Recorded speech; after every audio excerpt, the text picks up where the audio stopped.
কোনো ঘটনা কেতিয়াও ঘটনা নাই যে এনেকুৱা কিবা ঘটনা ঘটিছে য'ত মুখ্যমন্ত্ৰী মহোদয়ে ক'ব লগা হৈছে যে জীৱন চুতীয়াৰ লগত তুমি মিলিজুলি থাকা তেনেকুৱা কোনো ঘটনা যোৱা 5 বছৰত ঘটা নাই আৰু যোৱা 5 বছৰত জীৱন চুতীয়া বিজেপি দলৰ কোনো এটা কাৰ্যক্ৰমত কেতিয়াও উপস্থিত থকা বা কোনো বিজেপি কাৰ্যালয়লৈ সৰু পথাৰত বিজেপিৰ 3টা সুন্দৰ কাৰ্যালয় আছে কেতিয়াও কোনো কাৰ্যালয়লৈ অহা নাই কেতিয়াও তেখেতে বিজেপিৰ নিষ্ঠাবান কৰ্মী হিচাপে বা দায়িত্বশীল কৰ্মী হিচাপে দলৰ সাংগঠনিক কামত দলৰ আমাৰ যিখিনি কাম হয় কামত অংশগ্ৰহণ কৰা নাই 21 চনৰ বিধানসভা নিৰ্বাচনত মোক বিৰোধিতা কৰাৰ পৰা আৰম্ভ কৰি লোকসভা নিৰ্বাচনত বিৰোধিতা কৰা পঞ্চায়ত নিৰ্বাচনত পেৰেলেল কেণ্ডিডেট থিয় কৰোৱা এই সকলো কামত তেখেত ব্যস্ত আছিল আৰু তেখেত মোৰ ওচৰলৈও কেতিয়াও অহা নাই গতিকে তেখেতৰ ব্যক্তিগতভাৱে তেখেতৰ লগত মোৰ সম্পৰ্ক ভাল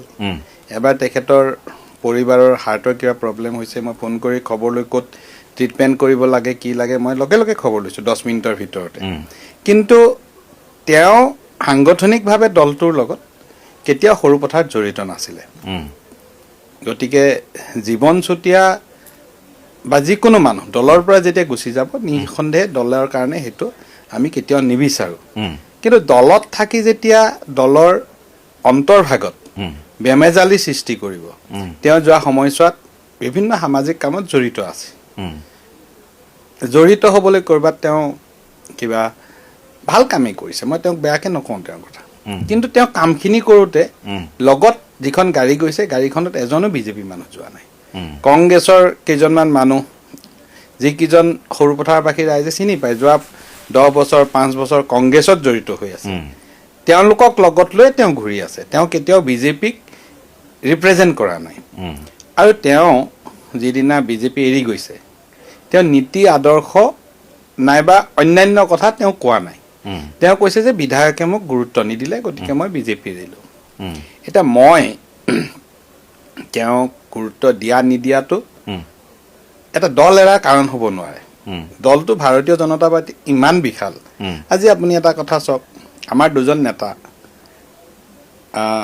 পবিত্ৰ মাৰ্ঘেৰিটা ভাস্কৰ শৰ্মা একেটা সমষ্টি প্ৰতিনিধিত্ব কৰে দুইজন নেতাই এটা সময়ত মাৰ্ঘেৰিটা বিধায়ক হ'ব খুজিছিলে কিন্তু তেওঁলোকৰ কেতিয়াওতো পবিত্ৰ মাৰ্ঘেৰিটা মুখত মই শুনা নাই যে মোক ভাস্কৰ শৰ্মাই গুৰুত্ব নিদিলে নিজৰ নিজৰ কামখিনি কৰি যাব লাগে গতিকে নিজৰ কামখিনি নকৰি তেওঁ যেতিয়া গুৰুত্ব মানে বিধায়কৰ গুৰুত্ব পোৱাতকৈ হয় নিজৰ কামখিনি কৰা দৰকাৰ নিজৰ কামখিনি কৰাটো দৰকাৰ আছে বা দলৰ আপুনি কৈছে যে দলৰ কাৰণে কাম কৰা হয় ঠিকা ঠুকলি মই নিদো চৰকাৰে দিয়ে কিন্তু তেওঁ পৰিয়ালত যোৱা 5 বছৰত 100 কোটিতকৈ অধিক টকা কাম কৰিছে সৰু পথাৰতে এতিয়া সৰু পথাৰতে 100 কোটি টকা কাম কৰি তেওঁ যদি গুৰুত্ব ক'ত পাব লাগে তেওঁ যিকেইজন পৰিয়ালৰ সদস্য জীৱন চুতীয়া গিৰিণ চুতীয়া তেওঁলোকে যিকেইজন আছে তেওঁলোকে 100 কোটিতকৈ অধিক টকা কাম এই চৰকাৰৰ দিনত ঠিকা কৰিছে কাম কিছু সম্পূৰ্ণ হৈছে কিছু হোৱা নাই গতিকে সেই গুৰুত্বটো তেওঁলোকে ঠিকাদাৰ হিচাপে তেওঁলোকক চিনি পায় চবে যোৱা 15-20 বছৰ তেওঁলোকে ঠিকাৰ লগত জড়িত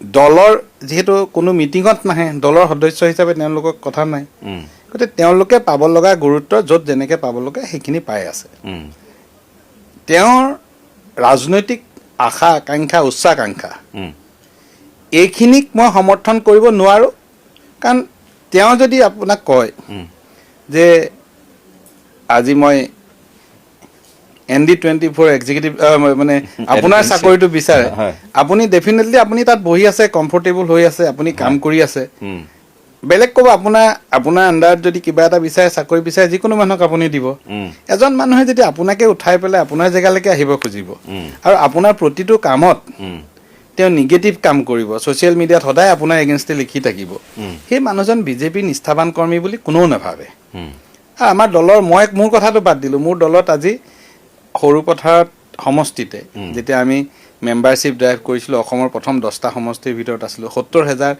আমাৰ সদস্য আছে এই 70,000 সদস্যৰ ভিতৰত 7জন সদস্যও তেওঁ নেপালেনে যাক লগত লৈ ফুৰিব লাগে তাৰ পৰিৱৰ্তে তেওঁ কংগ্ৰেছী মানুহকেইজন যিকেইজন যোৱাবাৰ কংগ্ৰেছৰ টাউন কমিটিৰ চেয়াৰমেন আছিলে কংগ্ৰেছত যোগদান কৰি বিজেপিক গোৱালগালি পাৰিছিলে গাড়ীত সেইকেইজন বহাই লৈ ফুৰাৰ পাছত নামবোৰ মই নকলো, চবৰে নাম ল'ব খোজা নাই, তেওঁ চবেই জানে। তাৰ বিজেপি কেনেকৈ হ'ব পাৰে? এতিয়াও তেওঁ বিজেপিৰ পৰা ওলাই গ'ল, তেওঁ ৰাজনৈতিক কেৰিয়াৰ আৰম্ভ কৰিছে, মোৰ শুভেচ্ছা আছে। আপোনাৰ প্ৰতিদ্বন্দ্বী হ'ব? প্ৰতিদ্বন্দ্বিতাটো বেলেগ কথা। প্ৰতিদ্বন্দ্বী মই ভাবোঁ সদায় মোৰ প্ৰতিদ্বন্দ্বী ময়েই। মোৰ প্ৰতিদ্বন্দ্বী কোনো নাই পৃথিৱীত। মই যদি ভাল কাম কৰিলোঁ মোৰ ফল মই পাম, মই যদি বেয়া কাম কৰোঁ ফল মই পাম।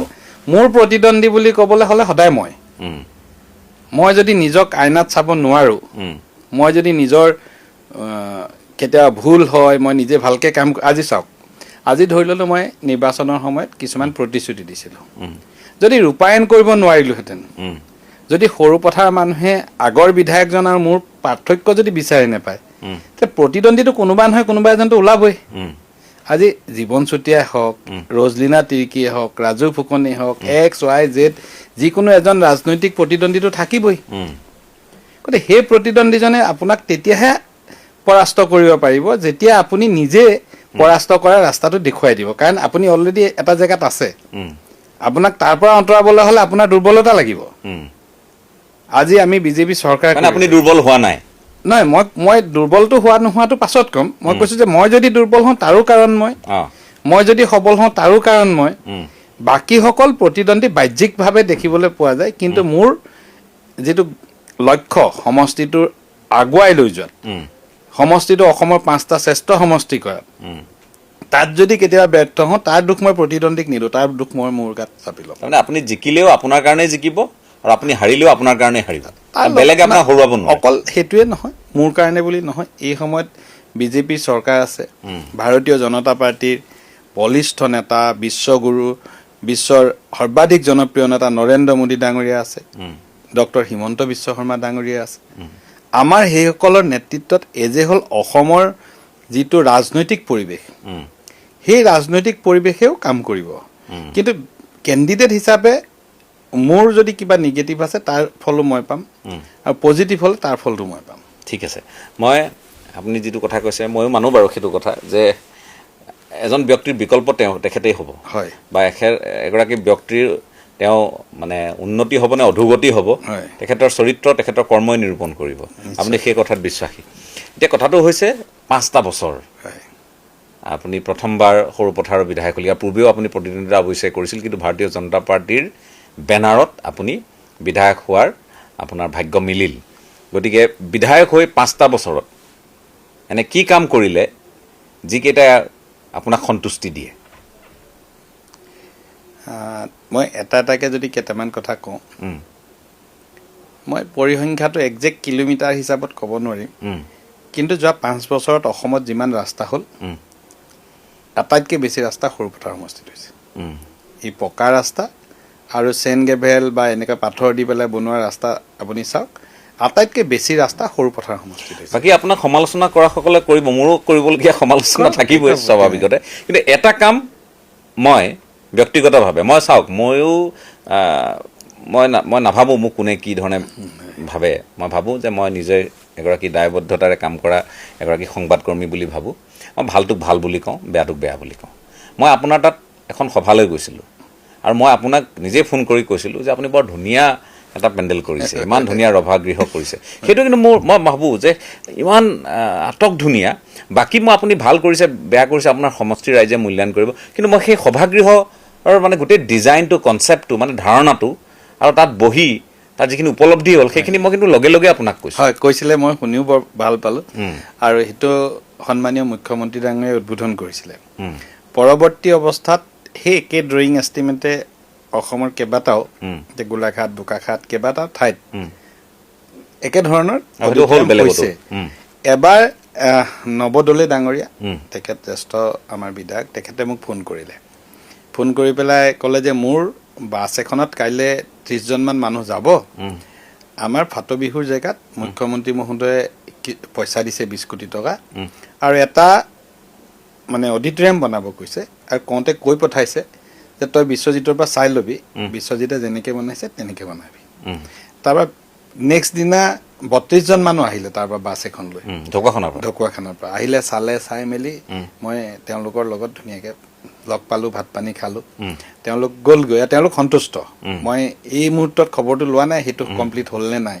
পইচাটো 20 কোটি টকা চৰকাৰৰ পৰা দিছিলে, আমাৰতো 3.5 কোটি টকা খৰচ হৈছিলে, গতিকে ইমান দিগদাৰ নাই। মাত্ৰ 3.5 কোটি, বৰ ধুনীয়াকৈ মই কৈছোঁ যে মই আৰু কাৰোবাক তেতিয়া কৈছোঁ যে মই আৰু তেখেতে ভাল কৰিছে বেয়া কৰিছে মই নাজানো, ইমান খবৰ লোৱা নাই, কিন্তু মই এই ৰভাগৃহটো ভাল পালোঁ, মানে সভাগৃহটো। আমি MGN ৰেগাত 5,000 মানুহ বহিব পৰা আটক ধুনীয়া ষ্টেডিয়াম বনাইছোঁ, যাৰ আপুনি গেট মই কেতিয়াবা আপোনাক দেখুৱাম, তাৰ গেটখন দেখিলে আপুনি ক'ব যে এইটো SOPDত 20 কোটি টকাৰ প্ৰজেক্ট আছিলে নেকি।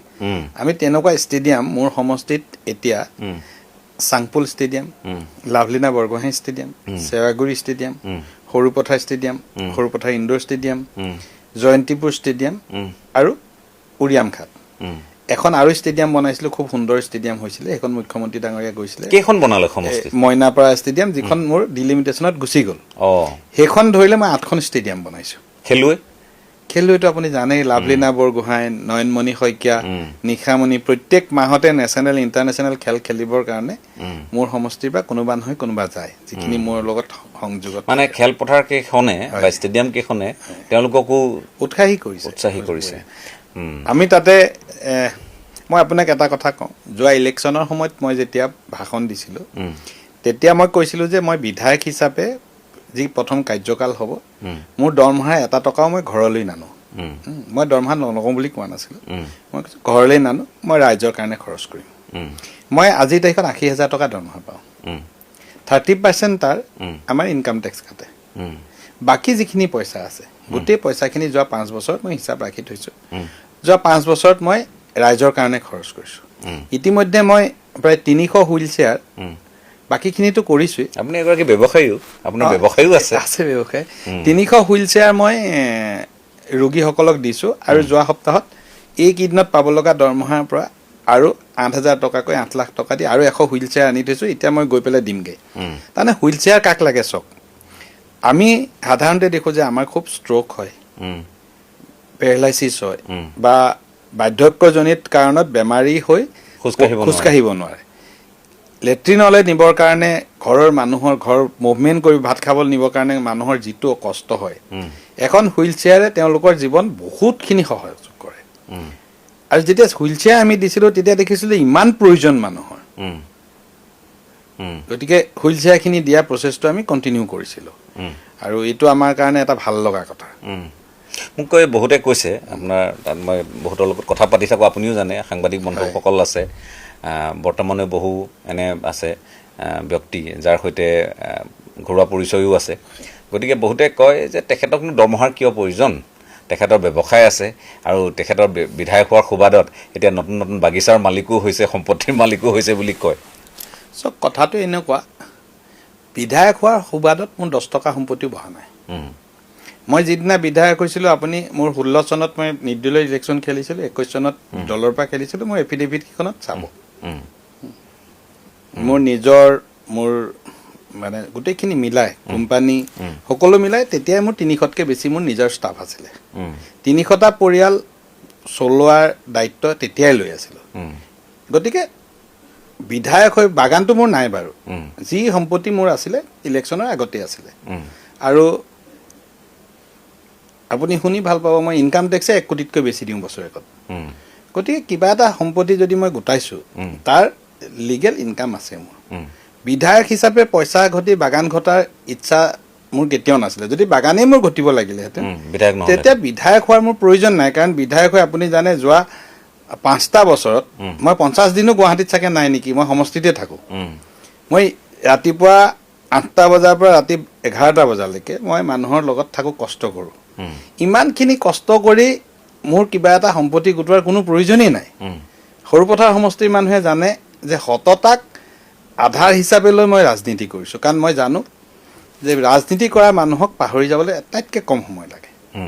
আপুনি চাওক, যিসকল মানুহে ৰাজনীতি কৰিছে, আজি 10 বছৰ আগত কোন MLA আছিলে আপুনি দুবাৰ মনত পেলাব লাগিব। হয়, সেইটো হয়।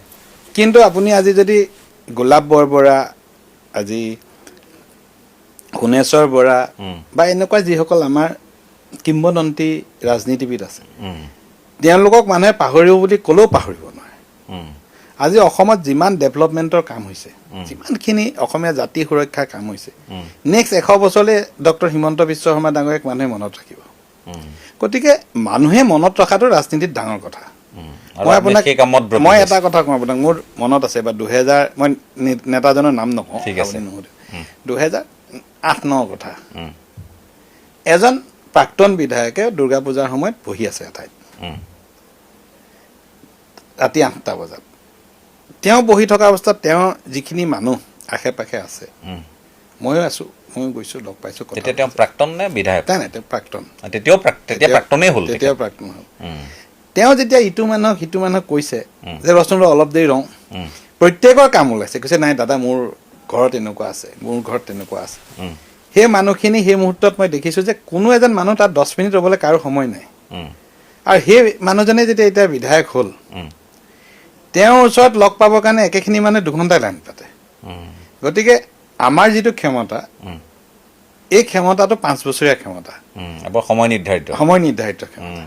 সেই কথাটো যেতিয়ালৈকে মনত ৰাখিম মোৰ মাটিৰ লগত সম্পৰ্ক থাকিব। আৰু সেই কথাটো যেতিয়া পাহৰি পেলাই মই ভাবিম যে ময়েই বিধায়ক হৈ গ'লো, ময়েই হৰ্তা-কৰ্তা বিধাতা, মাটি আৰু মোৰ সম্পৰ্কটো নাইকিয়া হ'ব। শিপাৰ লগত সম্পৰ্ক নাইকিয়া হ'লে তো মোকতো কোনেও মনত নাৰাখিব। পইচা যদি দৰকাৰেই হয়, পৃথিৱীত পইচা থকা কিমান মানুহ আছে, পইচা থকা মানুহক কোনোবাই মনত ৰাখে নেকি? আমাৰ জীৱনটো কেইদিনীয়া জীৱন। মোৰতো ব্যক্তিগতভাৱে মই কি ভাবোঁ, চব মোৰ এজনী ছোৱালীয়ে খাব পৰাকৈ যিখিনি লাগে ঈশ্বৰে কৰাত সেইখিনি আছে। আৰু তাই যদি ভাল নহয় নহয়, সেইখিনি ধ্বংস কৰিবলৈও এটা দিনেই লাগিব। আৰু তাই যদি ভাল হয়, সেইখিনি আপোনাৰ তাইৰ কাৰণে বহুত। কিন্তু তাইক যদি কোনোবাই কয় যে তই চোৰৰ ছোৱালী, তেতিয়া মোৰ সম্পত্তি তাৰ 10 গুণ থাকি কিবা লাভ আছে? লাভ নাই। আৰু মই বেয়া কাম কৰা দিনাতো মোক চোৰ বুলি ক'ব। গতিকে ছোৱালীজনীৰ কথা আছে, মোৰ নিজৰ পৰিয়ালটোৰ কথা আছে। মই অন্তত বেলেগকতো বাদ দিছোঁ, আইনাৰ সন্মুখত থিয় হৈ নিজৰ চকুত চকু দি জীৱনটো কটাম, তাত মই কম্প্ৰমাইজ নকৰোঁ। মানে আপুনি নিজৰ এটা, আপুনি ধৰি লওক এনেধৰণৰ এটা পৰিচয় ৰাখি থৈ যাব খোজে যে এগৰাকী আপোচহীন নেতা হিচাপে। মই ঠিক সেইটোও নকওঁ, মই নিজক ফাঁকি নিদিয়া নেতা হিচাপে, মানুহ হিচাপে মই নিজক ফাঁকি নিদিওঁ। আপোচটো কৰিব লগা আমাৰ কথাও নাই। আমি নিজক ফাঁকি নিদিয়াকৈ, নিজৰ ওচৰত সৰু নোহোৱাকৈ, মানে বেলেগে সমালোচনা কৰা নকৰাটো পিছৰ কথা, নিজক নিজে সমালোচনা কৰিবলগীয়া হোৱাটো, যে মোক কোনেও সমালোচনা নকৰিলে, আপুনি কৈ দিলে যে বিশ্বজিৎ ফুকন সৰুপথাৰ সমষ্টিৰ খুব ভাল MLA, কিন্তু মই যেতিয়া ভিতৰি ভিতৰি জানো যে মই ভাল নহয়, তেতিয়া কিবা লাভ আছে নেকি? নাই।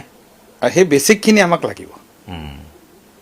আপুনি ভাবেনে তেনে ৰাজনীতি বা তেনে ৰাজনীতি কৰা পৰিৱেশ? একদম ওচৰৰ পৰা যিখিনি মানুহে পাইছে, যিখিনি মানুহে বিশেষকৈ সৰুপথাৰ সমষ্টিৰ মানুহে, সেই আপুনি সৰুপথাৰত গ'লে মোক বিৰোধিতা কৰা কংগ্ৰেছে কি কৈছে বাদ দিয়ক, সৰুপথাৰ গৈ জেনেৰেল পাব্লিকক সোধক, মই কোৱা কথাখিনি তেওঁলোকে বিশ্বাস কৰে নে নকৰে চাব আপুনি। মই যদি আপোনাক শত্ৰুতা কৰোঁ, আপুনি পচন্দ কৰিব নেকি? শত্ৰুটো কোনো মানে সেইটো মই এইটো অৰ্থতেই কোৱা নাই যে আপুনি পচন্দ হয়, মোৰো বেয়া লাগিব কোনোবাই মোৰ বিৰুদ্ধাচৰণ কৰিলে, শত্ৰুতা কৰিলে, কিন্তু আপুনি দমন কৰে। মই একদম চিম্পুল মানুহ, কাজিয়া পেচাল জীৱনত লগা অভ্যাস নাই। দমন চমন কৰিবলৈ হ'লে শত্ৰুবিলাকে যিবিলাকে দিনে ৰাতিয়ে মোৰ বদনাম, মিছা বদনাম গাই থাকে, তেওঁলোকক মই আজি চব, আজি ধৰি ল'লোঁ এজন মানুহে আজি সৰুপথাৰ সমষ্টিত 1,87,000 ভোটাৰ আছে। প্ৰতিখন গাঁৱত মই যাওঁ, আপুনি মোৰ ফেচবুক পেজটো চালে গম পাব মই কেনেদৰে ঘূৰি থাকোঁ। তাত যেতিয়া মোক কোনে বিৰোধিতা কৰিছে, জেনেৰেল পাব্লিকে নাই কৰা দেই, এই ইলেকশ্যনৰ যাৰ টাৰ্গেট আছে সি বিৰোধিতা কৰি আছে। সেই মানুহখিনিয়ে মোক যিমানে বিৰোধিতা কৰিব, মোৰ মানুহৰ মাজত গ্ৰহণযোগ্যতা সিমানে বৃদ্ধি পাব। মই সেইকাৰণে বিৰোধিতা কৰিলে ভাল পাওঁ। মোক বহুতে কয় তোক ইমান মিছা কথা কয় নেমাতক কেলে? মই কৈছোঁ চব মানুহে চবেই জানে মই কি কৰি থাকোঁ। তাৰপাছত সিহঁতে যেতিয়া মোৰ এগেইনষ্টে মিছা কৈ থাকিব, মই ক্লিয়াৰিফিকেশ্যন দিয়াতকৈ মানুহে সিহঁতৰ প্ৰতি খুব বাঢ়িব। আজি সৰুপথাৰ সমষ্টিত 3,000 কিলোমিটাৰ ৰাস্তা আছে। আপুনি মোক কওকচোন, 1 কিলোমিটাৰ বেয়া ৰাস্তা ওলাব নোৱাৰিব নেকি আপুনি? কিয় নোৱাৰে? তো সেই 1 কিলোমিটাৰ ৰাস্তাৰ ফটো দি পেলাই যেতিয়া আপুনি বিশ্বজিৎ ফুকন ব্যৰ্থ MLA, বিশ্বজিৎ ফুকনৰ 1000টা কথা ক'ব, নেক্সট কিলোমিটাৰটোতো পকা ৰাস্তা। সেই মানুহখিনিয়ে তাক ক'ব নহয় ই বদমাচি কৰিছে বুলি, ই মিছাকৈ এইটো নিউজ বনাইছে বুলি, ক'বনে নক'ব? ক'ব। গতিকে এইটো আপুনি মানে এইটো থাকিবই মানুহৰ ওপৰত এৰি দিয়ক এইটো থাকিব মানুহৰ ওপৰত এৰি দিয়ক চব কথা যদি আপুনি পাৰ্চনেলি লৈ লয় পাৰ্চনেলি লৈ ল'লেতো নহ'ব গতিকে মই নলওঁ পাৰ্চনেলি গতিকে কৈছে কৈ থাকক তাক তাৰ পাছত ফুৰিবলৈ কি আৰু মই এটা কথা বিশ্বাস কৰোঁ এই বীৰবলৰ যে আকবৰ আৰু বীৰবলৰ সাধুটো এবাৰ আকবৰে বীৰবলক ক'লে যে আঁচডাল ছুটি কৰি দিয়া ইটো নোচোৱাকে হাত নলগোৱাকে বীৰবলে কাষতে এটা দীঘল আঁচ পাৰিলে সিহঁতি ভাল বেয়াটো কেলে লাগিছে মই বেছি ভাল হ'লেই হ'ল তাহাঁতি ভাল যদি ভালেই হৈ থাকক বেয়া যদি বেছি বেয়া হৈ থাকক মই মোৰটো কৈ থাকিলে হ'ল আপোনাৰ আঁচডাল আপুনি দীঘল কৰি মোৰ আঁচডাল মই দীঘল কৰিব লাগিব ঠিক আছে মই আপোনাৰ সৈতে আৰু কথা পাতিম আপোনালোকে গম পাইছে নেতা আৰু নিৰ্বাচন আহিছে নিৰ্বাচনৰ বাবে প্ৰস্তুতি কেনেধৰণে চলাইছে আমি একেবাৰে যদি 5 বছৰ কাম বন নকৰিলোহেঁতেন নিৰ্বাচনলৈ আমাৰ হাহাকাৰ লাগিলেহেঁতেন নিৰ্বাচনৰ প্ৰতি প্ৰস্তুতি আমাৰ গতানুগতিক এই 5 বছৰ যেনেকৈ কাম কৰি আছোঁ এইকেইদিনো তেনেকৈ কাম কৰি আছোঁ সভাবিলাক এতিয়াও উন্নয়নৰ কাম সভাবিলাকে কৰি আছোঁ ইলেকশ্যন আহিলে অহাৰ লগে লগে ইলেকশ্যনৰ প্ৰচাৰ সভাবিলাক কৰিম ইলেকশ্যন বুলি বহুত কিবা একো নাই আমি যিহেতু এই এমাহৰ প্ৰচাৰেৰে এমাহৰ কথাই ইলেকশ্যনত মুখামুখি হ'ব বিচৰা নাই 5 বছৰৰ কথাই মুখামুখি হ'ব খুজিছোঁ সেইকাৰণে সাধাৰণভাৱে 5 বছৰ খতিয়ান দীঘলীয়া আপোনাৰ কামৰ মই এইবাৰ প্ৰাপ্তিৰ উপলব্ধিৰে ইলেকশ্যনত যোৱা 5 বছৰ কি কাম কৰিলোঁ সেই কথাখিনি ৰাইজৰ লগত শ্বেয়াৰ কৰিম তেওঁলোকে জানেই আৰু অহা 5 বছৰৰ কাৰণে ক'ম যে যোৱা 5 বছৰ কামত আপোনালোক যদি সন্তুষ্ট হৈছে মোৰ কাম যদি ভাল পাইছে আৰু আপোনালোকে যদি ভাবে যে অহা 5 বছৰ আপোনালোকৰ প্ৰতিনিধি হিচাপে মই থকাটো উচিত মোক মৰম কৰক আশীৰ্বাদ দিয়ক এগাল প্ৰতিশ্ৰুতি লৈ ইলেকশ্যন নেখেলোঁ এবাৰ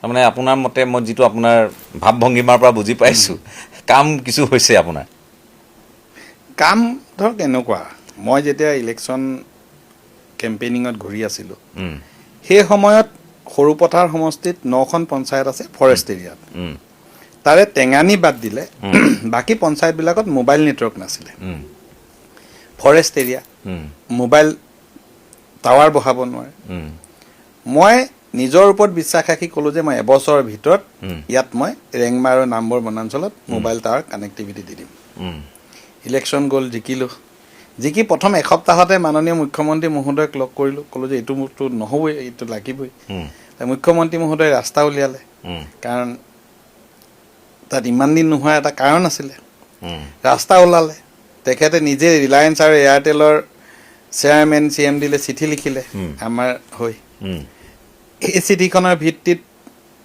এসপ্তাহতে লিখিলে 15 দিনত এয়াৰটেল আৰু জিঅ'ৰ মানুহ আহি আমাক লগ কৰিলে 1 মাহত টাৱাৰ নিৰ্মাণ আৰম্ভ হ'ল 3 মাহ 3.5 মাহত তাত মোবাইল টাৱাৰ চালু হৈ গ'ল যিটো কাম আমি এবছৰত কৰিম বুলি ভাবিছিলোঁ যিটো কাম 18 বছৰ 19 বছৰ হোৱা নাছিল সেই কামটো 3 মাহ 3.5 মাহত আমি কমপ্লিট কৰিলোঁ তাত কোভিডৰ সময়তো ল'ৰা ছোৱালীয়ে মানে অনলাইন ক্লাছ ল'ব নোৱাৰিছিলে এতিয়া আপুনি এটা কথা চাওক যোৰহাট যিটো BSNLৰ টেৰিটৰিয়েল ডিভিজন মই এইকেইটা এয়াৰটেল আৰু জিঅ'ৰ ক'লোঁ আপুনি চাগে তাৰ আণ্ডাৰতে পৰিবনে শিৱসাগৰ আপোনালোকৰ শিৱসাগৰ সোণাৰী চৰাইদেউ শিৱসাগৰ চৰাইদেউ যোৰহাট মাজুলী গোলাঘাট এইকেইখন ডিষ্ট্ৰিক্ট লৈ যোৰহাট তেওঁলোকৰ এটা ৰিজন 120টা BSNLৰ 5G টাৱাৰ আহিলে আপুনি মোক জাষ্ট এটা অনুমান কওকচোন সৰুপথাত তাৰে কেইটা হ'ব পাৰে কওকচোন বাৰু কেইটা 5টামান 65টা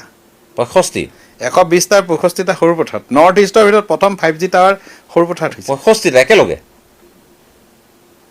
মানে য'ত একেবাৰে নেটৱৰ্কৰ কোনো ব্যৱস্থা নাছিল মোবাইল নেটৱৰ্কৰ কোনো কথা বতৰা আগবঢ়াই নাছিল 5খন জিলাত অহা 120টাৰ ভিতৰত 65টাই সৰুপথাৰ 65টা সৰুপথাৰ বাকী কামবিলাক আপুনি সেইটো লেভেলতে ভাবি লওক গতিকে কাম আদায় কৰাৰ ফৰ্মুলা আপোনাৰ হাততো আছে মই সেইদিনা এগৰাকী বিৰোধী বিধায়কক পাইছিলোঁ জাকিৰ হুছেইন সিকদাৰ তেখেতৰ তাতো তেখেতে কাম উলিয়াই নিয়ে আৰু আমি কৈছিলোঁ যে আপুনি কেনেকৈ পাৰে হয় যে মুখ্যমন্ত্ৰীৰ আশীৰ্বাদ থকা বিধায়ক বুলি আপোনাক কয় সেইকাৰণে পাৰে নেকি তেখেতে ক'লে নহয় পাইপলাইনটো জানিব লাগে সেইটো হয় কেনেকৈ কাম উলিয়াব লাগে আৰু আমাৰ সাধাৰণতে কি হয় আমি কিছুমান বস্তু এইটো চেণ্ট্ৰেল গভৰ্ণমেণ্টৰ বস্তু এইটো ৰেলৱে বস্তু এতিয়া ৰেলৱে সৰুপথাৰক মডেল ষ্টেচন হিচাপে ডিক্লেয়াৰ কৰিলে অমৃত ভাৰত যিটো ষ্টেচনৰ যিটো ফৰ্মুলা এতিয়া কমপ্লিট হ'ব আৰু জিলাখনৰ একমাত্ৰ ষ্টেচন আমি মাননীয় প্ৰধানমন্ত্ৰী ডাঙৰীয়াক তেতিয়া চিঠি দিছিলোঁ যে কুশল কোঁৱৰৰ স্মৃতি বিজড়িত এই সমষ্টিটো মডেল ষ্টেচন হ'ব লাগে হৈ গ'ল সেই কামটো যদি মই নকৰিলোহেঁতেন হয়তো পেণ্ডিং থাকি গ'লহেঁতেন উম, আমি কামবিলাক সময়মতে কৰি যাব লাগে ক'ত কেনেকৈ কেতিয়া কৰিব লাগে এইকাৰণে কৰি গৈছোঁ এইখিনি উম। আৰু সেই হিচাপে কিছু কাম মানে হৈছে এতিয়া আপুনি কৈছে মই যিটো আপোনাৰ কথাৰ সাৰমৰ্ম বুজি পালোঁ যে আপুনি এতিয়াৰ বৰ বেছি প্ৰচাৰ মানে মুখিতা কথাটোতকৈ কি কৰিলে সেইখিনি প্ৰচাৰ হ'ব সেইখিনি কম আৰু অহা 5 বছৰৰ কাৰণে মই এনেকুৱা নহয় যে একাল প্ৰতিশ্ৰুতি দি পেলাই ইলেকশ্যন কিন্তু বিষয় এটা পইণ্ট নিৰ্দিষ্ট- এটা কথা মানে সপোন এটা আছে মই এনেই সেইটো আলোচনা কৰোঁ সেইটো ক'ম আৰু যে সৰুপথাৰ চাব ডিষ্ট্ৰিক্ট উম, এই কো ডিষ্ট্ৰিক্ট এই ক'টো নাইকিয়া কৰিব লাগে আৰু উম। অহা 5 বছৰত বাকীখিনি জিলা এখন লাগে জিলা এখন লাগে তাততো মই দেখিছোঁ বোধহয় এইটো চাৰ্কিট হাউচ নহয় এতিয়া আপোনালোকে এইটো আপুনি চাওক 2004ত সৰুপথাৰত চাৰ্কিট হাউচ কনষ্ট্ৰাকশ্যন আৰম্ভ হৈছিলে আৰু হাফ ডান হৈ পৰি থাকিলে 2021লৈকে সেই চাৰ্কিট হাউচটো মই এবছৰৰ ভিতৰত নিৰ্মাণ কৰি সম্পূৰ্ণ কৰি উদ্বোধন কৰিলোঁ তো সেইটো 2015 থাকি আহিছোঁ 15তো হ'ব পাৰিলে থাকি আহিছোঁ এই অনুষ্ঠানলৈ যাওঁ হয় তাকেতো তাতে মই অসমৰ সৰ্ববৃহৎ সাধনী প্ৰতিমূৰ্তি তাত চুতীয়া মানুহ বহুত আছে সাধনী প্ৰতিমূৰ্তি নিৰ্মাণ কৰিছোঁ যিটো অসমৰ আটাইতকৈ ডাঙৰ সেইটো কাম তৰুণ গগৈও কৰিব পাৰিলেহেঁতেন তাতে মই চুকাফাৰ প্ৰতিমূৰ্তিৰ সৈতে সৰুপথাৰ চহৰৰ মাজমজিয়াত চুকাফা শিশু উদ্যান নিৰ্মাণ কৰিলোঁ মই যোৱা কাৰ্যসূচীটো অসম দিৱসৰে আছিল তেতিয়াই কৰিছিল সেই চুকাফা প্ৰতিমূৰ্তি সৰুপথাৰ অঞ্চলৰ পৰা প্ৰতিনিধিত্ব কৰা সাংসদ তৰুণ গগৈ দীপ গগৈ গৌৰৱ গগৈ 40 বছৰ থাকি তেওঁলোকে চুকাফাৰ এটা প্ৰতিমূৰ্তি স্থাপন কৰিব পাৰিলেহেঁতেন 40 বছৰ ৰজলিনা তিৰ্কী আক্লিয়াছ তিৰ্কীয়ে সৰুপথাৰ সমষ্টি কংগ্ৰেছক প্ৰতিনিধিত্ব কৰিছে সদায় বিধায়ক নাই হোৱা পাৰিলেহেঁতেন বিৰচা মুণ্ডাৰ প্ৰতিমূৰ্তি তেওঁ স্থাপন কৰিব পাৰিলেহেঁতেন পাৰিলেহেঁতেন বিৰচা মুণ্ডাৰ প্ৰতিমূৰ্তি আমি বনাইছোঁ গতিকে প্ৰতিটো জনগোষ্ঠীৰ সমবিকাশ সন্তুলিত এক উন্নয়ন সৰুপথাৰ সমষ্টিত হৈছে আজি আপুনি চাব ধূপগুৰি জনজাতি হাইস্কুল নিৰ্মাণ হৈছে কিমান টকা গম পায় 11 কোটি এখন স্কুল 11 কোটি টকা আজি বৰপথাৰ হাইস্কুল আমি মুখ্যমন্ত্ৰী ডাঙৰীয়া যাওঁতে উদ্বোধন হ'ল 8 কোটি টকায় তাৰ ভিডিঅ'টোতো গোটেই অসম নালাগে ভাৰততে ভাইৰেল হ'ল আপুনিও পাইছে ইমান ধুনীয়া স্কুল একেলগে হোৱা স্কুলবিলাকৰ ভিতৰত সেই ঠিকাদাৰ লগত মই সপ্তাহ 10 দিনত এবাৰ ফোন কৰি নাথাকিলে প্ৰথমখন হিচাপে মই কেতিয়াও নোৱাৰিলোহেঁতেন একেলগে টেণ্ডাৰ হোৱা স্কুলবিলাকৰ ভিতৰত প্ৰথমখন এইখন এতিয়া টেঙানী যি টেঙানীত আগতে যাবলৈ ৰাস্তা নাছিলে যি টেঙানী আগতে অখিল গগৈৰ ঘাটি আছিলে কংগ্ৰেছৰ দিনত গোটেই সমষ্টিত যিমান ৰাস্তা হৈছিলে মই এই 5 বছৰত অকল টেঙানীতে সিমান ৰাস্তা বনাইছোঁ 8 কোটি টকাৰে তাত হাইস্কুল বনাইছোঁ তাত হস্পিটেল বনাইছোঁ আজি চুঙাজান সীমান্তৰ স্কুল চুঙাজান হাইস্কুলত 7.5 কোটি টকা দিয়া হৈছে ৰেংমা সীমান্ত হাইস্কুলত 7.5 কোটি টকা দিয়া হৈছে তাৰমানে মই যিটো বুজি পালোঁ বিধায়ক এগৰাকীয়ে 4.5 কোটি টকা খৰচ কৰি গোলাঘাট জিলাৰ প্ৰথমখন হয় ৰাষ্ট্ৰীয় শিক্ষানীতিৰ আধাৰত সকলো সুবিধা থকা প্ৰথমখন স্কুল হিচাপে অংছা জিল্লৈ হাইস্কুল আমি প্ৰতিষ্ঠা মানে নিৰ্মাণ কৰি উদ্বোধন কৰিলোঁ যিখন যোৱা 15 বছৰ জিলাখনৰ ভিতৰত আটাইতকৈ ভাল ৰিজাল্ট হোৱা হাইস্কুল হায়াৰ ছেকেণ্ডেৰী কৰিলোঁ গতিকে আমি এম ই স্কুল হাইস্কুল কৰিছোঁ হাইস্কুল হায়াৰ ছেকেণ্ডেৰী কৰিছোঁ কলেজৰ আন্তঃগাঁথনি উন্নতি কৰিছোঁ মডেল অংগনবাদী কেন্দ্ৰ 100তকৈ অধিক আমি নিৰ্মাণ কৰিছোঁ ক'ৰবাত হয়তো 5টা ক'ৰবাত 10টা কৰিছে সৰুপথাৰতো 100 হৈছে আৰু হ'ব এইখিনি মানুহে ভাল পাইছে মই সেইটো কথাই সুধিব খুজিছোঁ যে বিধায়ক এগৰাকীয়ে বা জনপ্ৰতিনিধি এগৰাকীয়ে তেওঁ মন্ত্ৰী নোহোৱাকৈও এগৰাকী বিধায়ক হিচাপেও তেখেতে সমষ্টিটোৰ উন্নয়ন যদি সাধন কৰিম বুলি ভাবে কৰিব পাৰে নহয়নে ভালকৈয়ে কৰিব পাৰে সেইকাৰণেতো বিধায়ক মন্ত্ৰীজনটো ৰাজ্যৰ কাৰণে বিধায়ক হিচাপে আমাৰ দায়িত্বটো সমষ্টিতে সেইটো মই কি কাৰণে সেইটো এইকাৰণেই পাৰে বিড়ম্বনা দেখিছোঁ নহয় আমিও এটা সময়ত আমি নিজেও একোটা সমষ্টিৰ জানো আমি নাগৰিক নহয় ভোটাৰ নহয় কথাটো এনেকুৱা বিধায়কজনৰ সেই ক্ষেত্ৰত আন্তৰিকতা লাগিব এটা একদম ক'বলৈ পাইছে বেয়াই পাইছে তথাপিতো কওঁ সেইদিনা এগৰাকী মন্ত্ৰী গ'ল মই নামটো নকওঁ আৰু ক'ব খুজিছিলোঁ গৈ মোৰ সমষ্টিত গ'ল এটা প্ৰজেক্ট চালে মই কৰি আছোঁ লাষ্টত আহি ভাত যেতিয়া খাই আছোঁ মোক কৈছে বিশ্বজিৎ ভাই এটা কথা মোৰ ডিপাৰ্টমেণ্টত মই যিমান পইচা খৰচ কৰিলোঁ নিজৰ সমষ্টিত তুমি যে মোতকৈ বেছি খৰচ কৰি দিলা কেনেকৈ কৰিলা সেই মন্ত্ৰীজনেও গম নাপালে তেওঁৰ ডিপাৰ্টমেণ্টৰ পইচা যে মই তেওঁৰ সমষ্টিতকৈ বেছি খৰচ কৰি আছোঁ পাইপলাইনটো জানে তাৰমানে অন্ততঃ কেইবাজন মানে কোনটো টেপ খুলিব লাগিব আপুনি অন্ততঃ জানে কেইবাজন মন্ত্ৰী আছে তেওঁলোকৰ তাতকে মোৰ সমষ্টিত সমষ্টিত বেছি হৈছে মোৰ কাৰণে সেইটো সৌভাগ্যৰ বিষয় নিজৰ সমষ্টিতকে মোৰ তাত অৱশ্যে এনেকুৱা নহয় যে মন্ত্ৰী হ'লে নিজৰ সমষ্টিতে কাম কৰিব তেওঁলোকে বেলেগক দিও ভাল পায় গতিকে সমষ্টিটোৰ বিকাশ ৰাইজৰ ভাল মানে এটা খুব বিচৰা বস্তু এতিয়া গণ্ডগোলীয়া কথা এটা লৈ আহোঁ definitely. মই এইকাৰণেই আহিছোঁ যে চাওক মাজতে আপুনি বিধায়ক আৰু আপুনি এপেক্স বেংকৰো আপুনি দায়িত্বত আছে নহয়নে এই এপেক্স বেংকৰ কেলেংকাৰীক লৈ বৰ সাংঘাতিক হুলস্থুল লাগিল আপোনাৰ বিৰুদ্ধে এতিয়া এই গোটেই কথাখিনিৰ পাছত এতিয়া ৰাজেশ বাজাজ তেখেতো এবাৰ প্ৰতিদ্বন্দ্বী হ'ম বুলিয়ে আগবাঢ়িছে মনস্থ কৰিছে গতিকে এই কথাখিনিক লৈ ইমান ক'ত মানে খেলি মেলিটো ক'ত আচলতে মই আপোনাক এটা কথা কওঁ এতিয়া আপুনি মই যে কথা পাতিছোঁ কাইলৈ যেতিয়া আপুনি ছ'চিয়েল মিডিয়াত দিব মোৰ তলত এপেক্স বেংক বুলি লিখি দিব কিছুমানে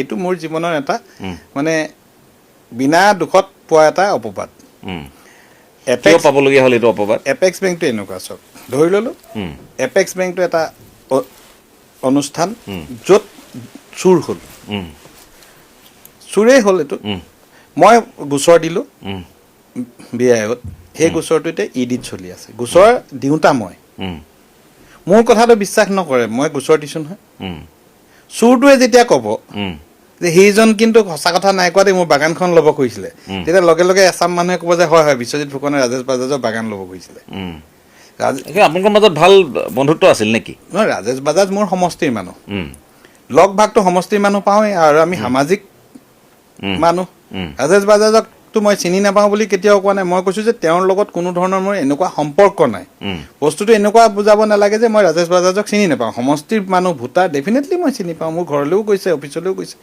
ৰাজেশ বাজাজৰ লগত বেংকৰ যি সম্পৰ্ক এই সম্পৰ্কত মই কোনো ধৰণৰ জড়িত নহয় তেওঁ মই এপেক্স বেংকলৈ অহা আগৰ পৰা বেংকৰ লোন লৈছে আগৰ পৰা আছে মই চেয়াৰমেন হোৱা আগৰ পৰা ৰাজেশ বাজাজে যিটো প্ৰক্ৰিয়া ডিমাণ্ড বিল পাৰ্চেছ প্ৰক্ৰিয়াই বেংকৰ পৰা 20 কোটি টকা লৈ গ'ল সেই একে প্ৰক্ৰিয়াই লুৰিণজ্যোতি গগৈয়ে এপেক্স বেংকক ঘূৰাই দিলে ৰাজেশ বাজাজে ঘূৰাই নিদিলে লুৰিণজ্যোতি গগৈ যে 40 বাৰতকৈ বেছি লৈ গৈছিলে সেই কথাটো মই এই গণ্ডগোলবিলাক হোৱাৰ পাছত যেতিয়া এনকুৱাৰী দিলোঁ তেতিয়া গম পাইছোঁ ৰাজেশ বাজাজে নিয়াটো লুৰিণজ্যোতি গগৈ ভাল কাষ্টমাৰ বেংকৰ ডেফিনেটলি পইচাটো ঘূৰাই দিয়া কাষ্টমাৰ এজন ভাল কাষ্টমাৰ কিন্তু যিটো কাম কৰিছিলে এইটো ইলিগেল কাম লুৰিণজ্যোতি গগৈ কৰিছিলে বহুতেই কৰিছিলে এইটো আমি গম নাপাইছিলোঁ কাৰণ আমাৰ কামটো হ'ল যে পলিচি ডিচিশ্যন আমি ফুল টাইম ডাইৰেক্টৰ নহয় আমি দৰমহা নাপাওঁ আমি পলিচি ডিচিশ্যন ল'ব লাগে আৰু বেংকটোৰ লগত আমাৰ সম্পৰ্ক ধৰক মাহত এখন বা 2 মাহ 3 মাহত এখন বৰ্ড মিটিং হয়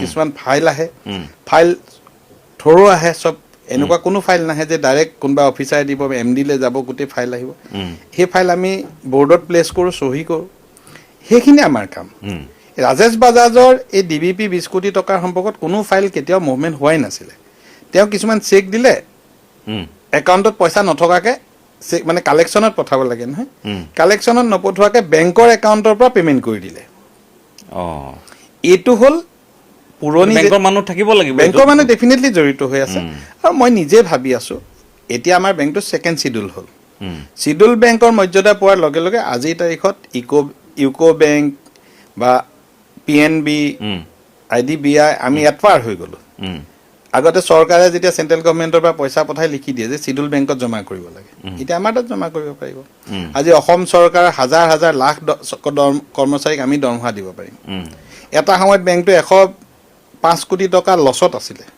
সেই লছ অভাৰকাম কৰি আজি বেংকে নিজৰ 225 কোটি টকা আছে টকা মানে সম্পত্তি ইনক্লুডিং বিল্ডিং 225 কোটি নিজৰ সম্পত্তি আছে গতিকে এই বেংকটো এই পৰ্যায়লৈ লৈ যোৱাৰ যিটো ধাৰাবাহিকতা ইয়াত বোৰ্ডে এটা গুৰুত্বপূৰ্ণ সদায় ভূমিকা লয় গতিকে আমি এপেক্স বেংকটো আৰু বহুত আগুৱাই নিব লাগিব মোৰটো টাৰ্গেট এপেক্স বেংকক প্ৰত্যেক বছৰে 100 কোটি প্ৰফিট কৰিব লাগে এটা জাতীয় অনুষ্ঠান কিন্তু এই অনুষ্ঠানটো যি অপকাৰ চিন্তা কৰিব সি কেতিয়াও ৰক্ষা নাপাব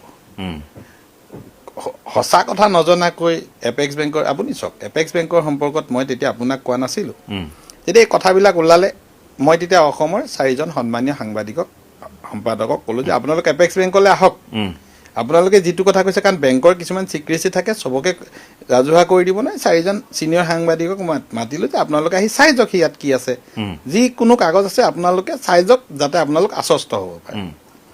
তেখেতসকলৰ এজন দুজনে ক'লে বোলে আমি অভিযুক্তই মাতিলে নাযাওঁ। বোলো ঠিক আছে তেতিয়াহ'লে। তেখেতসকলৰ ভিতৰত এজনে তাৰপাছত ৰাজেশ বাজাজৰ টক শ্ব' পাতি তেওঁক গ্লৰিফাই কৰিলে। তেওঁ যিটো কথা ক'লে সেইটোৱে শুদ্ধ হৈ গ'ল। তেওঁ ক'লে যে মই কোনোবা এজন আমাৰ আৰু এজন বিধায়কক তেওঁ কোনোবা পইচা দিছে, মন্ত্ৰী এজনক, মই তেওঁ বাগানখন ল'ব খুজিছোঁ। লোৱা নাই দেই, মোৰ ইচ্ছা আছিলে তেওঁৰ বাগানখন ল'বলৈ। মোৰ বাগান ল'বলৈ ইচ্ছা থাকিলে মই তেওঁৰ বাগান নহয়, বহুত বাগান আছে, তেওঁৰ সেই চিক গাৰ্ডেনখন কোনে ল'ব? আজিৰ তাৰিখতো তেওঁৰ বাগানখন এবাণ্ডন হৈ পৰি আছে, সেইখন কোনেও নলয়। মই ল'বলৈতো নাযাওঁৱেই, আৰু মোৰ বাগান লোৱা কোনো জীৱনত ইচ্ছাই নাই। থাকিলে আজি 15 বছৰ আগতে ল'লো। কিন্তু বাগিচাৰ লগত আপোনাৰ কথা ওলাই থাকে। বাগিচা মোৰ ফেক্টৰী আছে যে, সেইকাৰণে ভাবে মোৰ বাগিচাৰ লগত মোৰ সম্পৰ্ক নেই। মোৰ বটলি ফেক্টৰী আছে, আৰু বাগানৰ লগত মোৰ কোনো মানে বাগানৰ লেবাৰ মেনেজ কৰা মোৰ দ্বাৰা পচিবল নহয় মানে, আৰু মই নোৱাৰোঁ তেওঁলোকৰ লগত। গতিকে কৈ দিয়ে যে বিশ্বজিৎ ফুকনে বাগান ল'ব খুজিছিলে। তো এতিয়া আপুনি মোক কওক, চোৰৰ কথা বিশ্বাস কৰিব নে আপুনি গৃহস্থৰ কথা বিশ্বাস কৰিব? আপোনাৰ ঘৰত চুৰ হ'ল, চুৰটো ধৰা পৰি ক'লে যে মালিকে মোৰ মাটি টুকুৰা ল'ব খুজিছিলে। এতিয়া চোৰক আপুনি জেললৈ পঠাব নে পইচা চুৰ কৰাৰ কাৰণে? তাৰ মাটি টুকুৰা ল'ব খুজিছিলে বুলি আপোনাক গালি পাৰিব মানে। এতিয়া আমাৰ ইয়াততো মোকে গালি পাৰে যে মই ৰাজেশ বাজাজৰ মাটি ল'ব। তাৰমানে আপোনাৰ এনেকুৱা হ'ল নেকি আপুনি কোৱা ধৰণে, যে মানে আপোনাৰ একো কোনো বিষয়টোৰ লগত আপুনি মই দূৰলৈকে সেই কথাত। তাৰ পাছত আৰু এটা কথা কওঁ। তাৰ পাছত মই এই কথাটো গম পালোঁ কেনেকৈ, এদিন মই এতিয়া নাম নকৰাৰ দৰকাৰ হ'লে আগত কৈছোঁ, পাছত এটা অসমীয়া সংবাদ গোষ্ঠীয়ে নিউজ কৰিলে ইমান টকাৰ এটা অনিয়ম হৈছে। মই লগে লগে এম ডি সুধিলোঁ, ৰাজেশ বাজাজক ফোন কৰিলোঁ, তো কি অনিয়ম হৈছে? সি ক'লে কথা পাতি আছোঁ, ৰাতিলৈকে ডিলিট হৈ যাব, 1 লাখ টকা বিচাৰিছে। ৰাতি ডিলিট হৈ গ'ল। নেক্সট দিনা ৰাতিপুৱা মই এম ডিক এনকুৱাৰী দিলোঁ, কি বস্তু কেনেকৈ পইচাটো দিলে। আৰু মই এনকুৱাৰীটো দিওঁতে এটা কাম কৰিলোঁ যে মই চিঠিখন দিয়াৰ লগত মেলত দিলোঁ। কালি চিঠিখন তাই নাই বুলি ক'ব পাৰে, মই কাকো মতো বিশ্বাস কৰিব নোৱাৰোঁ, মেলত দিলোঁ। আৰু যিহেতু ফাইনেন্সিয়েল ইনভলভমেণ্ট 20 কোটি টকা, তেওঁ লগে লগে আহিব লিখিলে এসপ্তাহ সময় বিচাৰিলে পইচাটো ঘূৰাই দিম বুলি। সেই মুহূৰ্তত মোক আমাৰ গোটেই বৰ্ডৰ মানুহ, বেংকৰ মানুহ সকলোৱে ক'লে যে এসপ্তাহ ৰৈ দিয়ক, কাৰণ কেছ তুলি সি জেলত গুচি গ'লে বেংকে পইচা নাপাব পাৰে। কিন্তু নৰ্মেলি যিটো হয়, মানুহটো জেলত গুচি গ'লে পইচা আপুনি কেনেকৈ পাব? তাৰ পানিচমেণ্ট হৈ গ'ল। সি চিঠি দিলে, সি চেক দিলে, কিবা কৰি এইবিলাক কৰি থাকোঁতে ইমান আকৌ ছেকেণ্ড টাইম নিউজ পাতিলে। মই তেতিয়া ক'লোঁ মই যে তাৰ ওপৰত একশ্যন লোৱা হ'ব। তেতিয়া শুনিবলৈ সময় নাই। কিছুমান মানুহে গোটেই এপেক্স বেংকক 70টা কৰিলে। আপুনি এটা চাওক, সেই সময়ত তাৰ এবছৰ পাছত আপুনি পালে দেই, দ্বিতীয়বাৰ যেতিয়া এইটো পালে, তেতিয়া কোনোবাই যদি গোটেই কথাটো তদন্ত বিচাৰে, আজি ইডি হাতত আছে, আৰু 2-3 দিনৰ পাছত বৰ্ডৰ মিটিং আছে, এবাৰ প্ৰপ'জেল দিম, এইটো ইডিৰ পৰা গোটেই কেছটো চিবিআইত দিবৰ কাৰণে ইমানখিনি সাহস মোৰ আছে। চিবিআইত দিবলৈ আপোনাক মানে আপুনি মানে দূৰ দূৰলৈ কোনো কাৰণ নাই, মই চিবিআইত দিবলৈ ক'ম। কিন্তু তেতিয়া এনেকুৱা হ'লে ধৰ্ণা দিবলৈ ক'তো এপেক্স বেংকত, মই ধৰ্ণা দিবলৈ মন আছে, তুমি ডিচি তাত দিয়া, ৰাজভৱনত দিয়া। এপেক্স বেংকটো কাষ্টমাৰৰ ইমান ইমোচন আছে, অসমৰ জাতীয় সম্পদ, যি মানুহে এপেক্স বেংকৰ সন্মুখত ধৰ্ণা দিবলৈ যায়।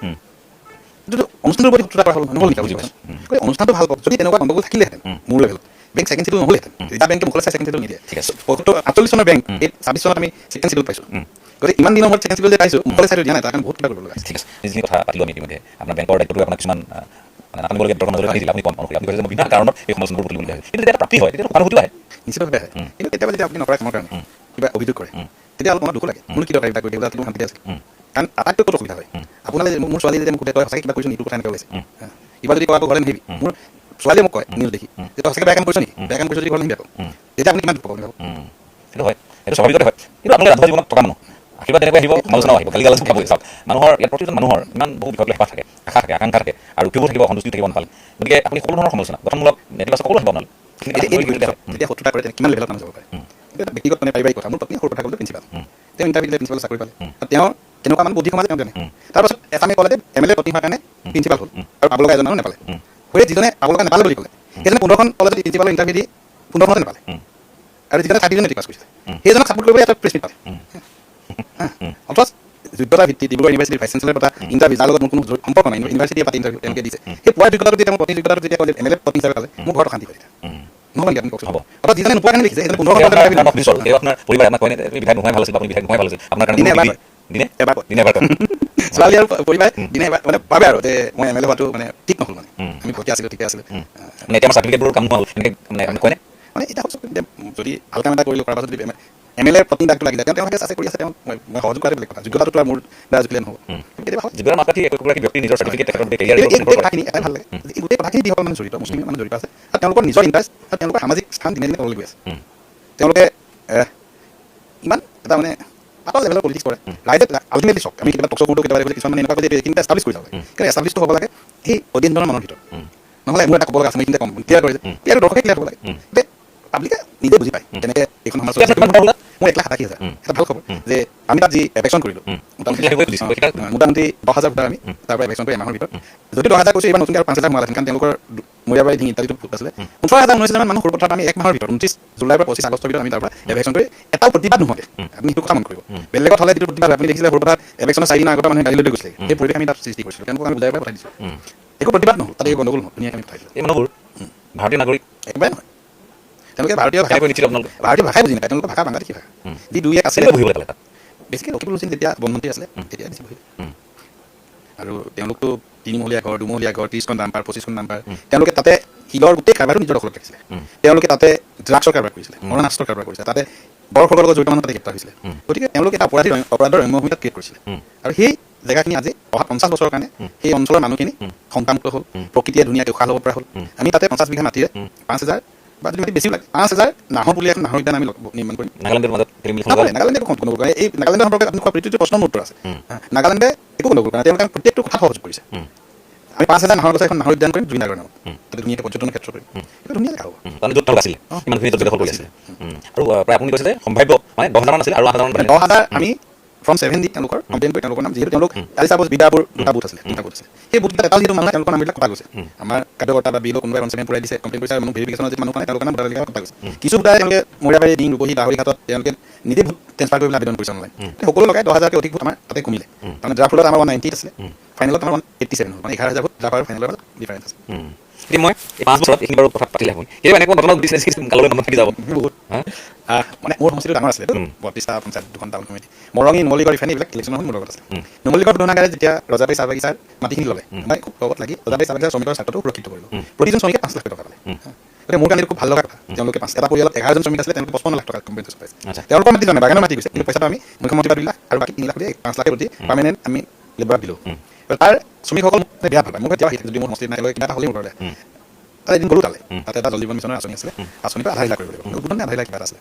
মই ক'লো সেই সময়ত গোলাঘাটৰ ডিচি আছিলে মৃগেশ নাৰায়ণ বৰুৱা তেখেত জিলা পৰিষদৰ CEO ধীৰাজ দাস আৰু পাব্লিক হেল্থৰ এক্সিকিউটিভ ডাঙৰ আমি টিম এটা গৈছোঁ তাৰ বাগানৰ চব মানুহ উঠাই আছে তাতে এজন ল'ৰা আছে গৌতম পাতি সি বেয়া উৎসাহী মোক বেয়া ভাল পায় গৌতম পাতি মাইকটো লৈ মানে মোক প্ৰশংসা কৰি আছে প্ৰশংসা কৰি সকলোকে কৈছে যে আমি আজি যিটো পৰ্যায়ত পাইছোঁ এইটো হৈছে আমি গাড়ী লৈছোঁ চবৰ মনত বিশ্বজিৎ ফুকন এতিয়া আমি সকলোৱে বিশ্বজিৎ ফুকনৰ ভৱিষ্যত মংগলৰ কাৰণে এতিয়া আমি একদিন মনোবাসনা কৰিব লাগে মনোবাসনা আচ্ছা ইমান এটা উৎসাহ কৰিলে আৰু কৰিবলৈ চবকে থিয় কৰিলে ডিচি আছে চব থিয় হৈ দিলে মই ডিচি চাইছোঁ ডিচি মানে কি কৰিব ডিচি লাহে ডিচি থিয় হৈ দিলে জিলা পৰিষদৰ CEO এক্সিকিউটিভ ইঞ্জিনিয়াৰ যিমান মানুহ আছে চবেই থিয় থিয় কি কৈ আছে আৰু চবেই মানে মনোবাসনা 1 মিনিট কৰিছে মোৰ মংগলৰ কাৰণে আৰু মই মানে বহি আছোঁ বাকীখিনি থিয় হৈ মোৰ মংগলৰ কাৰণে 1 মিনিট মনোবাসনা কৰিছে অভিজ্ঞতা হয় এইটো ভাল লাগে কিন্তু এজন মানুহে ৰাতি 11 বজাত ফোন কৰিছে আপুনি বিধায়ক ছাৰ হয়নে বোলো কওকচোন চান ক'লে হ'ব কি আছিলে আপুনি কওকচোন আপুনি হয় নহয় বিধায়ক বোলো হয় কিয় ফোন কৰিলে আপুনি নিজে বিধায়ক বোলো মই নিজে বিধায়ক আপুনি ক'ৰ পৰা কৈছে মোৰ সমষ্টিৰ ভিতৰতে কৈছে কেলৈ ফোন কৰিলে কওকচোন নাই একো কথা নাই মই মানে চবৰ শুনি থাকোঁ আমাৰ এম এল এ চবৰে ফোন ধৰে মই সেইকাৰণে চাইছোঁ আপুনি মোৰ ফোন ধৰে নে নধৰে মানে এতিয়া চব মই কথা পাতি আছোঁ ফোনটো চাইলেণ্ট কৰি দিছোঁ এই মুহূৰ্তৰ কথা নহ'লে মই চব ফোন ধৰোঁ আৰু কিবা কাৰণে যদি মই ফোন ধৰিব নোৱাৰি মই দিগদাৰ শুনাইছে গাড়ী গৈ থাকিলে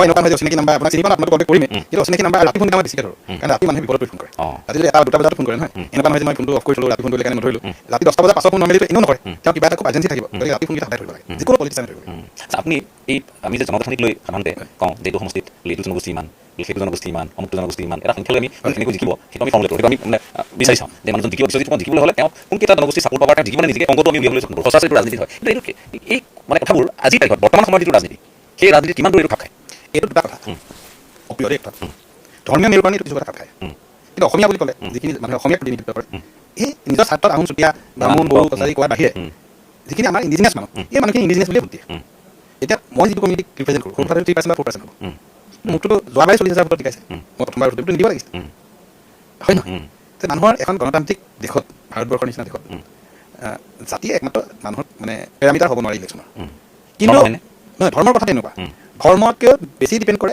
ধৰ্ম আমাৰ কাৰণে নহয় আমি যিখিনি হিন্দু ধৰ্মৰ মানুহ আমি হিন্দু বুলি কাকো ভোট নিদিওঁ কিন্তু ইছলাম ধৰ্মৰ যিখিনি মানুহ যিখিনি ল'ৰা আছে আমাৰ বাংলাদেশৰ শিপা থকা মানুহ তাত মই যদি উঠোঁ 500 ভোট নাপাওঁ মোৰ যিমানেই যোগ্য থাকক তেওঁলোকৰ কাৰণে হয় আমাৰ কাৰণে নহয় চাবলৈ গ'লে সেইবোৰ সমষ্টিটো সংৰক্ষিত সমষ্টিও নহয় অপেন কিন্তু তাত গৈ বিশ্বজিৎ ফুকন জিকিব নহয় জিকাটো বাদে মোৰ চিকিউৰিটি ফৰ্চ হ'ব তাত গৈ কিন্তু অখিল গগৈ জিকি যাব পাৰে সেইটোহে নহয় কিন্তু অখিল গগৈ যদি জিকে বেলেগ কথা অখিল ব্যক্তি হিচাপে অখিল গগৈ যদি তাত উঠি হাৰে তেতিয়াতো এটা বেলেগ বাৰ্তা যাব মইতো ভাবোঁ অখিল গগৈ বা দুটা সমষ্টি দুটা ভাল শিৱসাগৰতো তেওঁ উঠিবই।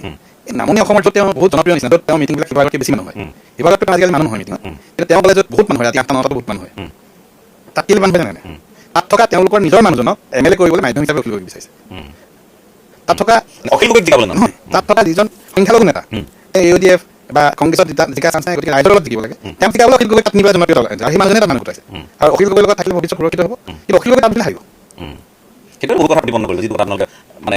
ধৰ্মৰ ভিত্তিত যিটো মেৰুকৰণ হয়, সেই মেৰুকৰণ আমাৰ মাজত নহয়, তেওঁলোকৰ মাজত যোৱা 40টা বছৰ ধৰ্মীয় ভিত্তিত, 50টা বছৰ ধৰ্মীয় ভিত্তিত নিৰ্বাচন মেৰুকৰণ হৈ আছে।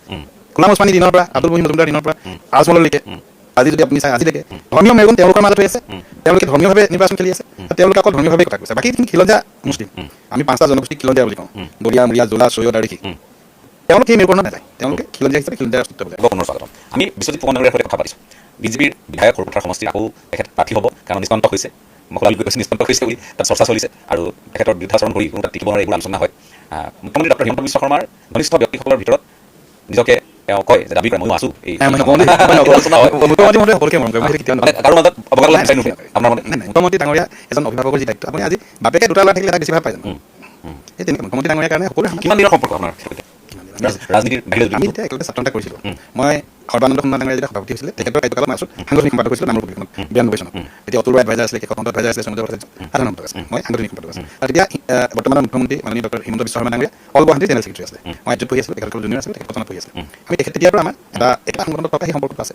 গতিকে ইমান দীঘলীয়া সম্পৰ্ক হ'লে কিছুতো সম্পৰ্ক থাকিবই, কিন্তু সেয়াই তেখেতৰ মই ৰাজনৈতিক গুৰু হিচাপে তেখেতক মানিলোঁ। সেইটো গম পাওঁ আপোনাৰ ৰাজনৈতিক গুৰু, আপুনি যেতিয়া সুবিধা পায় তেখেতৰ নাম কীৰ্তন কৰাত কোনো কৃপণালি নকৰোঁ, কাৰণ এইখিনি তেখেতৰ যোগ্যতা প্ৰাপ্য, তেখেতে যিখিনি কৰিছে কিন্তু আমি ক'ব লাগিব। কিয় পৃথক বাকী সকলোতকৈ ডক্টৰ হিমন্ত বিশ্ব শৰ্মা? আমি যিখিনি কথা চিন্তা কৰোঁ, চিন্তা কৰি এটা লেভেলত আমি শেষ কৰোঁগৈ। আৰু ডক্টৰ হিমন্ত বিশ্ব শৰ্মা ডাঙৰীয়াই তাৰ বহুত আগৰ পৰা আৰম্ভ কৰে, সেইখিনি কেতিয়াবা চিন্তা কৰি থয়। তেখেতৰ চিন্তাৰ যিখিনি পৰিসৰ, তেখেতৰ কামৰ যি ষ্টাইল, আজি তেখেতে নেক্সট 3টা প্ৰজন্মৰ কথা চিন্তা কৰি যেনেকৈ কাম কৰে, কেলে পৃথক বুলি কোৱাতকৈ তেওঁ পৃথক নহয়, প্ৰতিটো কথা পৃথক। আজি যেতিয়া তেখেতে ব্ৰহ্মপুত্ৰত সুৰংগ বনাব বুলি কৈছিলে, তেতিয়া কিছুমান মানুহে তুচত আছিলে কৰি সুৰংগত ডাঙৰ ডাঙৰ দোকানতে কাৰ্টুন বনাইছিলে, মনত আছে? সেইটো বাস্তৱ হৈ গ'ল, হয় নহয়? তেখেতে ভবাটো কাৰ্যত ৰূপায়িত কৰিব পাৰে। আমি ভবা 50টা বুলি আমাৰ 20টা হয়। এই স্বপ্ন 10টা শব্দৰ স্বপ্ন 6টা। স্বপ্ন 6টা হ'ল আমি স্বপ্ন 6টা, আমি স্বপ্ন সৃষ্টি কৰিব পাৰোঁ, তাক বাস্তৱ কৰিব পাৰোঁ, বাস্তৱত আমি কষ্ট কৰিব পাৰোঁ। কিন্তু স্বপ্ন 10টা মান সেইবিলাকে যি স্বপ্ন দেখে সেই নিদিনটো বাস্তৱ হৈ যায়। হিমন্ত বিশ্ব শৰ্মা ডাঙৰীয়াই স্বপ্ন 10টা মান তেওঁ সপোনত বাস্তৱত পৰিণত কৰিব পাৰে। অসমৰ ৰাইজৰ আশা আকাংক্ষা পূৰণ হৈছে ডক্টৰ হিমন্ত বিশ্ব শৰ্মা বা বিজেপিৰ এই দুটা কাৰ্যকালত? এই দুটা কাৰ্যকাল অসমৰ বাবে অমৃত সময়। কেতিয়াবা ভাল দিন তেতিয়া আহে, সকলো ফালৰ পৰা ভাল দিন আহে। আমি অসমখন এতিয়া ভাল দিনত কটাইছোঁ। এলিভেটেড কৰিডৰ, ব্ৰহ্মপুত্ৰ দলং, মেডিকেল কলেজ, এক্সপ্ৰেছ হাইৱে, আজি ব্ৰহ্মপুত্ৰ তলত সুৰংগ, শ্বহীদ স্মাৰক, ৰিভাৰ ফ্ৰণ্ট, আমি আজি নেশ্যনেল লেভেলৰ যিকোনো ইনফ্ৰাষ্ট্ৰাকচাৰকে আমি লেভেলত গৈছোঁ, আমি এইখিনি দেখাব পাৰিছোঁ। আজি যিখন গুৱাহাটী উত্তৰ গুৱাহাটী দলং হৈছে, গতিকে এনেকুৱাখিনি হোৱাৰ উপৰিও প্ৰতিটো পৰিয়ালৰ আজি পাৰ মানে এইকেইটা ইনকাম যদি 14 চনত 58,000 আছিল, 54,000 আছিল, আজি 1,59,000 হ'ল। আমাৰ যদি দৰিদ্ৰত মানে অতি দৰিদ্ৰ লোক আগতে 19% আছিল, 2% বা 2.5% হ'ল। ইয়াৰ পাছতে মানুহ সন্তুষ্ট নহয়, কেতিয়া সন্তুষ্ট হ'ব? আজিতো কোনো ভোকত নাথাকে ন। আজি আপোনালোকে হিতাধিকাৰী সৃষ্টিৰ জৰিয়তে আপোনালোকে অধিকাংশ মানুহক মহাচন্ন কৰি ৰাখিছে। আপুনি যি কৰিয়ে নহওক, এটা পৰিয়ালৰ যদি আজি সমস্যা নোহোৱা হয়, সেই পৰিয়ালটো যদি আজি 5 লাখ টকালৈকে বিনামূলীয়া চিকিৎসা পায়, চৰকাৰ দায়িত্ব কি? অকল ৰাস্তা উন্নতৰ কাৰণেতো চৰকাৰ নহয়, অকল কলেজ ইউনিভাৰ্চিটি বনোৱাৰ কাৰণে চৰকাৰ নহয়, সেইখিনি আমি কৰিমেই। তাৰোপৰি সমাজৰ আজি যদি 65 লাখ মানুহক চাউল পৰিয়ালক বা 70 লাখ পৰিয়ালক বিনামূলীয়া চাউল যদি যোগান ধৰিব পাৰে চৰকাৰে, সেইটোতো হিতাধিকাৰী চৰকাৰ। আৰু সেই চাউলখিনি কৃষকৰ পৰাই কিনি আনিছোঁ, নহ'লেতো কৃষকে ভাল বজাৰ নাপালে। গতিকে হিতাধিকাৰ শব্দটোৰ অৰ্থ অপব্যৱহাৰ হৈছে। জনকল্যাণকামী চৰকাৰ, এই চৰকাৰে প্ৰতিজন ব্যক্তিগত প্ৰতিটো সভা অভিযোগ সমস্যা চকুৰ আগত ৰাখি সামগ্ৰিকভাৱে উন্নয়নৰ দৃষ্টিভংগী দিছে। বিৰোধীৰ গোটেই যিটো পৰিক্ৰমা আমি বিগত সময়ত দেখিছোঁ, গতিকে আমি যোৱা সপ্তাহটো ভূপেন বৰাৰ কথা বতৰাখিনি দেখিলোঁ।